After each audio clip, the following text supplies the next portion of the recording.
guys, thanks for stopping by. Welcome to ASMR. ASMR showcases spine-chilling stories from Reddit. All will be narrated in a soothing ASMR whisper. So let's find a quiet spot, relax, and dive into the world of whispers and chills with these scary stories from Reddit. I don't really talk about this. It happened years ago, but the memory still makes me uneasy. It didn't involve blood or screaming or anything dramatic, but if you've ever felt something wrong, something quietly wrong, you'll understand. I used to live in this rental house outside of Boulder. Cheap little 2-bedroom place, nothing fancy, faded yellow siding, warped fence, rusted mailbox. The kind of place you rent because you're broke and don't plan to stay long. I moved in with my friend Kelsey. We'd gone to school together, and we're both trying to get back on our feet. I took the room at the front of the house. Hers was down the hall, near the back. We shared a bathroom and worked opposite shifts, so we rarely crossed paths. The house was old. You could tell it had seen too many winters. The walls creaked, and the pipes knocked at random times, but that's not what this is about. It started with the screen door. There was this flimsy aluminium screen door on the front of the house. It didn't latch properly. Most nights, it would slam against the frame if there was even a breeze. But one night, I heard it open.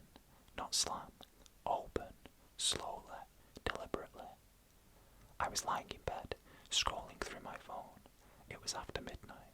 I assumed it was Kelsey getting home, even though she usually parked out back and used the side entrance.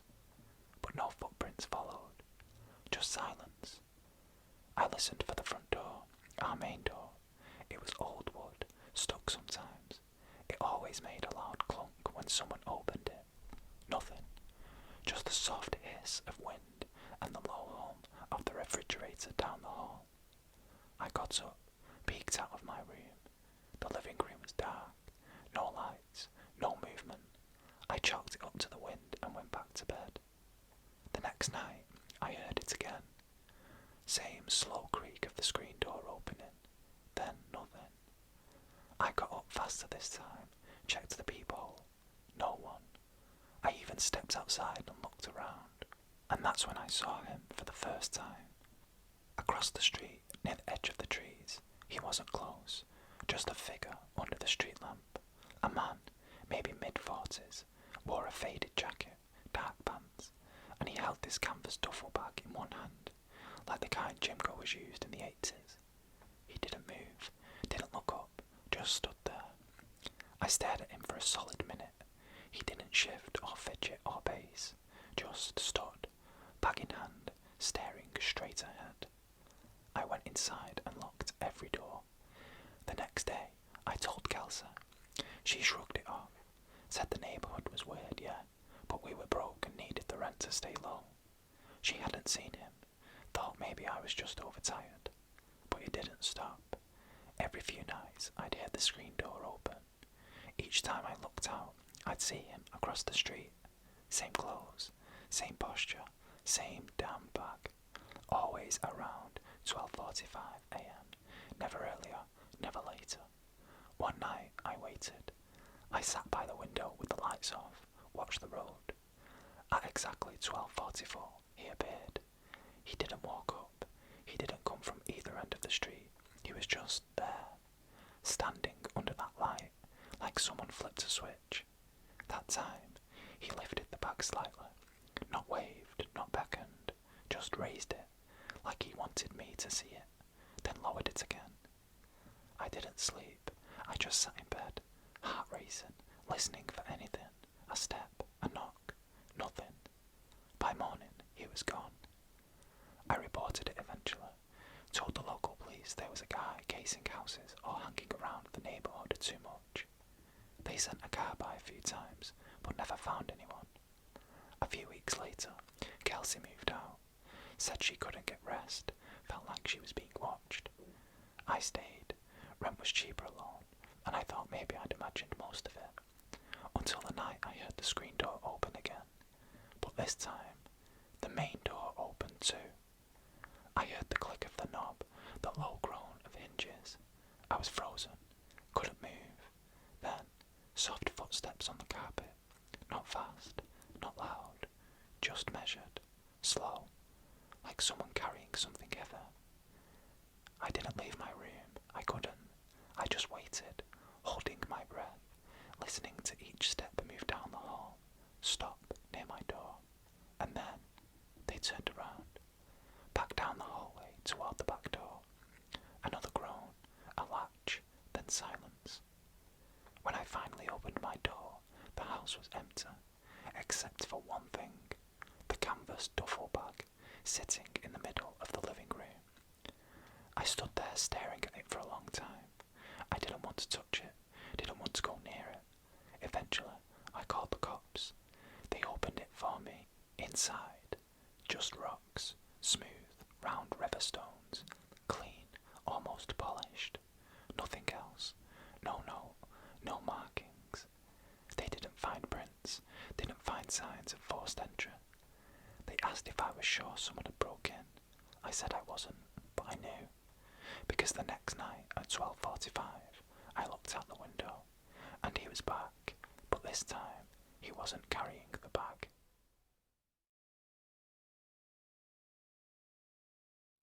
It wasn't supposed to be anything serious.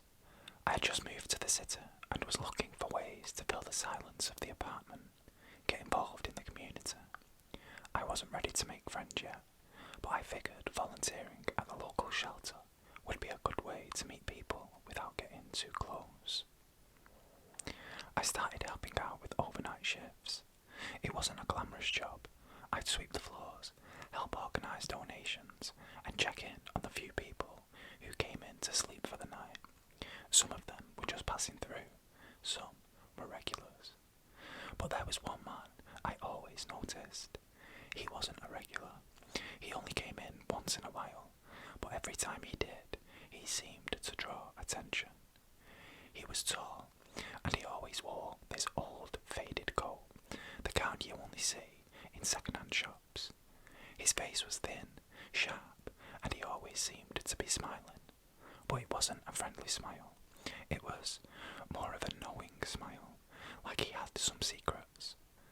I started seeing him every time I worked. At first, he'd just sit in a corner, his eyes scanning the room, not speaking to anyone. And then, one night, he came up to me. He had this weird way of looking right at me, like he was studying my every movement, and he asked if I was a volunteer.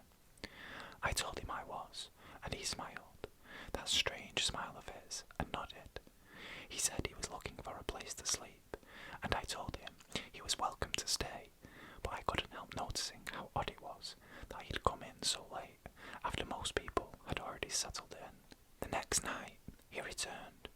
I wasn't sure what to expect, but he didn't just sit down like he usually did. This time, he came up to me again, and this time, he asked me a question. Would you do something for me? I wasn't sure what he meant, but before I could respond, he said, "It'll be quick, just a small favour." I hesitated. It felt off, but there was something about his eyes that made it hard to refuse. Maybe I was just tired, or maybe I was just trying to be polite. Either way, I agreed. He led me to the back of the shelter, to a small, dimly lit room we rarely used. There was a mattress in the corner, covered with blankets that looked like they hadn't been washed in weeks. I wondered what he wanted back there. Maybe a place to sleep, maybe just to get away from everyone else. But when I stepped inside, he shut the door behind me. "I don't mean to be rude," he said, his voice low and steady, "but you've volunteered for more than you think." I started to ask him what he meant, but before I could get a word out, he reached into his coat and pulled something from his pocket. It was a small black box, the kind you used to carry old photographs or keepsakes, but when he opened it, there was a strange light inside. It wasn't bright, but it glowed faintly, like it was somehow alive. "You'll understand soon," he whispered. "Just look inside." I didn't want to. My body told me to run, to scream, to get out of there. I couldn't. The box was pulling me in. I leaned forward, my hands trembling, and looked inside. I saw faces, not just one face, but dozens, all staring back at me. And the strangest thing, they looked like volunteers, people I'd seen at the shelter, people who had left months ago. Their eyes were empty, their expressions were frozen, like they were trapped, staring out from the inside of that box. Before I could pull away, I felt a sharp pain in my chest, like something inside me was being pulled, like a thread unravelling. I gasped for air, and the room felt colder, darker. And then I heard him, the man, laughing softly. "Now you're part of the team," he said, that same smile spreading across his face. "It's easy, really. You just have to volunteer." The next thing I remember is waking up on the floor of the shelter hours later. The box was gone. There were no traces of the man, no sign that he had ever been there. The room was back to normal. But I knew it wasn't over. I knew I'd seen something I wasn't supposed to. I knew that whatever he had done, it wasn't just a favour. The next night, when I came in to volunteer again, there was a man sitting in the corner. I didn't recognise him, but his eyes, those eyes, I could feel his gaze. It was the same smile, the same empty look. He wasn't there for shelter. He was there because he'd been volunteered. I manage a gas station about 20 minutes outside of town. Just a little concrete box off the side of Highway 46. One of those places you barely notice unless you need gas at 3 a.m. We get long-haul drivers, the occasional lost tourist, and locals passing through. It's a quiet gig most nights. Boring, sure, but boring is good. Or it was. The weirdest part is that it started so small. That night, I was on the graveyard shift. Weather was awful, cold and misty. Not raining, but the kind of damp that creeps under your clothes. Around 2:15 in the morning, I saw someone walk in. She came through the sliding glass doors without a sound, skinny, average height, head down, wearing this oversized grey hoodie. Couldn't see her face. Her hands were stuffed into the pockets in front, and her steps were, I don't know, soft, almost measured. She didn't look at me, didn't glance around the store. She just headed straight to the back aisle, right where the fridges and soda coolers are. I thought maybe she was cold and wanted something hot, or maybe she was trying to soap up after a party or something. It's not uncommon. She stood in front of the drinks for what had to be 10 minutes, not moving, just standing there. At first, I figured she was indecisive. It happens. But then, I realised something that gave me this weird, cold feeling. I couldn't see her breathing. Not in the glass, not on the door, no mist, nothing. And it was freezing in there that night. You could see my breath from where I was standing behind the counter. I cleared my throat, gave the usual line. "Let me know if you need anything." She didn't flinch, didn't acknowledge me at all. That's when I noticed something else. In the convex mirror up in the corner, the one we use to see the whole store, I could see the top of her hood, but it wasn't right. The shape under it didn't look like a head. It was off, slightly too narrow, too long in the back, like her head was tilted, but not in any direction that made sense. I stepped around the corner, slow, just enough to get a better angle. That's when she turned, not to face me, not even to walk toward the door. She turned her body completely sideways, her feet dragging a little across the tile, and started walking, very slowly, out of the store. No drink in hand, no glance back. She never looked at me. I followed her, just to make sure she was alright. Something felt off, but I was still thinking maybe drugs or mental health crisis. I wasn't scared yet, just uneasy. But when I stepped outside, she was gone, completely gone. No cars in the lot, no sound, just that damp air and the buzzing light above the door. I walked around both sides of the building, shined my phone light into the trees across the road. Nothing, just wet pavement. Here's where it gets really strange.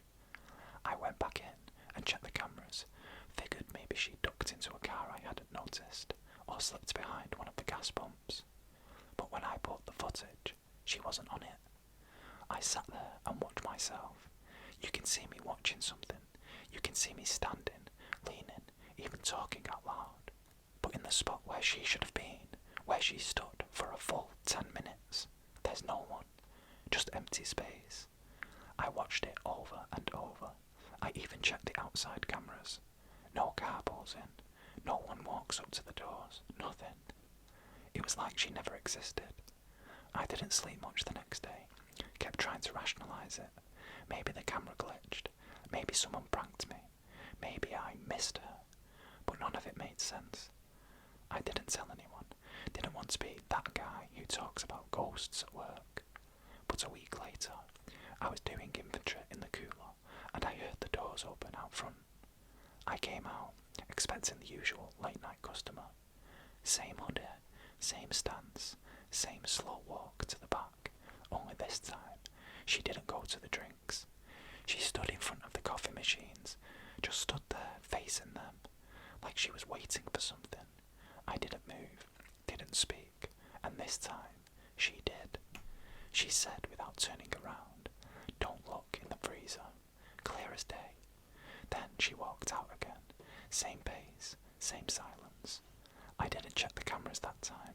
I just stood there. I still don't know what she meant.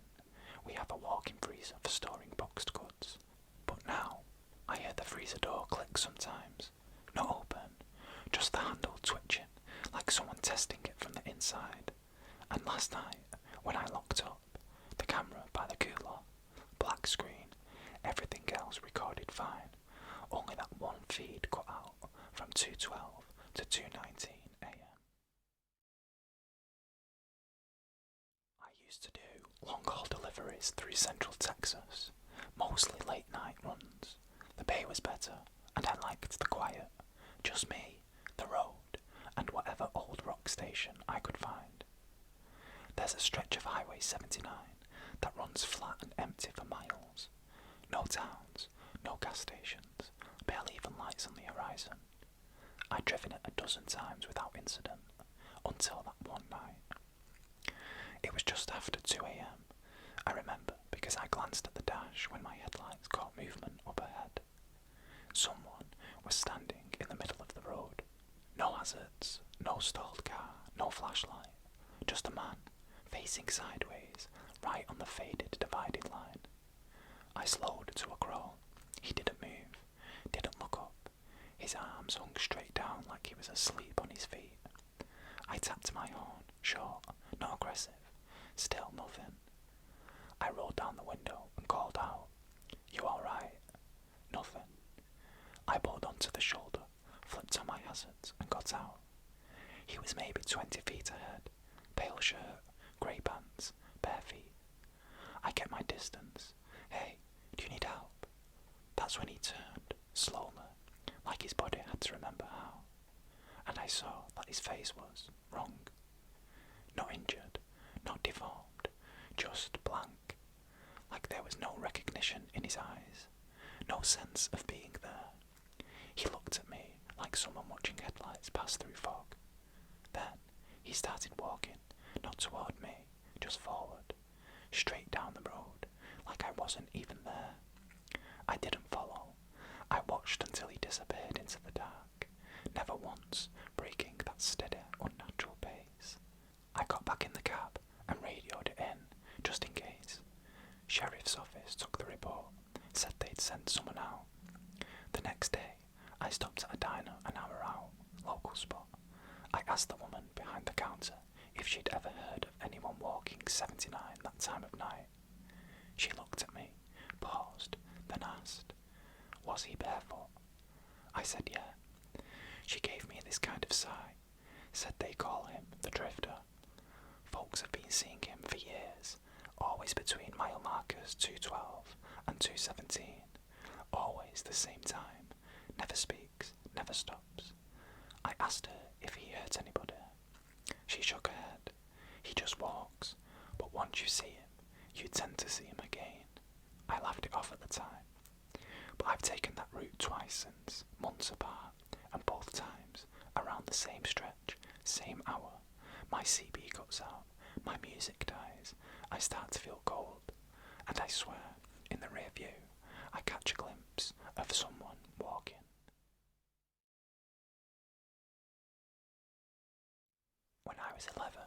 I slept over at my friend Jared's house.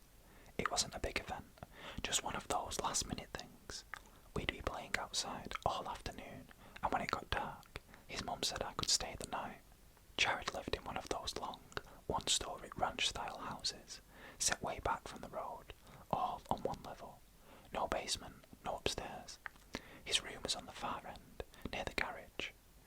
I remember it was a Friday, because we didn't have school the next day. We stayed up late watching cartoons and eating cereal straight out of the box. At some point, his mum came in and told us to quiet down. We turned the TV off and lay on our sleeping bags, talking until we started to drift. It was after midnight when I woke up. The room was dark, except for a little nightlight plugged into the wall near the door. I don't remember what woke me. There wasn't a sound or anything, just the sudden sense that I was supposed to be awake. I looked over at Jared. He was out cold, mouth open, one arm over his face. Then I noticed the light under the door. A pale, flickering light, like a candle, but it shifted too quickly for that. It wasn't a hallway light, it was moving. Then came the sound. Not footsteps, more like dragging, something soft being pulled slowly over tile. I remember holding my breath. My ears felt sharp, like they were trying to reach beyond the door. Then a voice, a man's voice, calm, low. He said, "Where are the shoes?" I didn't move. I wasn't even sure I heard it right. But then he said it again, louder. "Where are the shoes?" Jared didn't wake up. Nothing stirred. Then the dragging sound came back, slower now, moving away. I didn't sleep after that, just lay there with my eyes wide, heart racing, until the sun started to rise and I heard birds outside. At breakfast, I asked Jared if his dad had come home late or if someone had been in the house. He gave me this weird look and said, "My dad died when I was 5. I didn't know what to say. I figured it was a relative or neighbour. I tried to forget it, but I didn't go back there for a long time. Years later, I ran into Jared again. We were both in our 20s, living in the city, and grabbed a drink to catch up. Somewhere in the conversation, I brought up that night, jokingly at first. I said, "You remember when I stayed over, and there was that weird voice in the hallway?" He didn't laugh.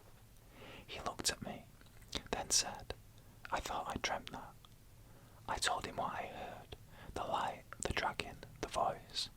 He nodded slowly and said, "I used to hear that when I was a kid, always around midnight, always asking the same thing." I asked him if he ever figured it out. He said no, but his mum told him once, when he was too young to understand, that his dad had died in a house fire. They found him in the hallway, face down, trying to crawl toward the front door. They could only identify him by what he was wearing. Jared paused, then he said, "He didn't have shoes on." I don't remember much after that.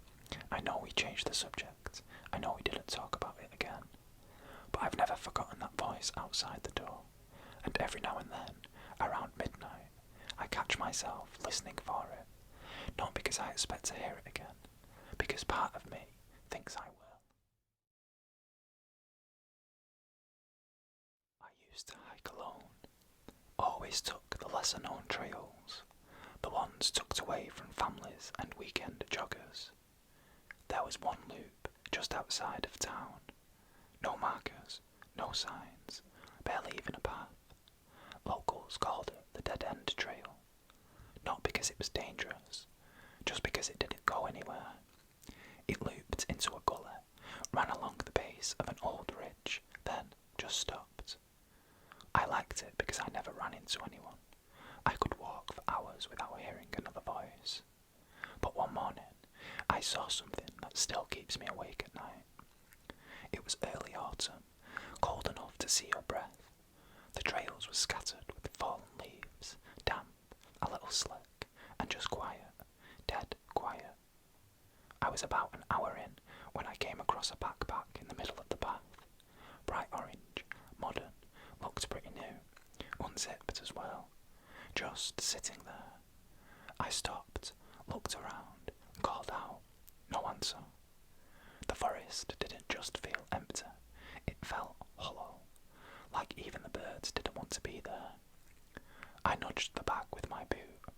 Inside were some trail bars, a half-empty water bottle, and an old disposable camera. No phone, no wallet, nothing else. The thing that got me, there were no footprints, no sign of someone setting it down, no track marks, no boot prints, just this backpack sitting on dry, undisturbed leaves. I didn't want to mess with it, but I picked up the camera. It felt warm, like it had been in someone's hand not long ago. Out of curiosity, I clicked the advance wheel and pressed the shutter. It didn't go off. I tried again. That's when I realised it wasn't stuck. It was already on the last photo. Whoever owned it had used the entire roll. I hesitated. Something told me not to look, but I popped the back open anyway. The roll was there. I pocketed it without thinking. As I stood up to leave, I heard something up the ridge. Not a branch breaking, not an animal. It was a voice. But it wasn't calling for help. It was repeating something. Back already, back already, back already. Over and over, like a loop. Slow, dry, like it came from a throat that hadn't had water in days. I turned and started walking fast. Didn't run. I knew better than to run in unfamiliar woods. But the voice followed me, not getting closer, not getting quieter, just staying with me, in sync with my footsteps. I made it to my car without looking back, slammed the door and drove straight to a camera shop that still developed film. The guy at the counter took one look at the roll and told me it would take a day or two, so I waited. When I picked it up, I didn't even make it back to my apartment. I opened the envelope in the parking lot. Most of the photos were of trees, that part of the trail, taken from strange angles, like the camera had been tilted or dropped. But the last 5 were different. They were taken in the same spot, seconds apart, all showing me, standing over the backpack, looking down at it. But here's the thing, I hadn't touched the camera before that day, and in every photo, behind me in the trees, was a shape, not clear, not in focus, just tall enough to blot out patches of sky. And the last picture, I wasn't in it, just the shape, standing right where I had been. My dad passed away last winter. He lived alone in this old red brick house about 30 minutes from where I work. After the funeral, it fell to me to go through his things, clear out the attic, sort the papers, all of that. He was organised to a fault, everything labelled, dated, boxed. But there was one thing I couldn't open. The bottom drawer of the old desk in his study.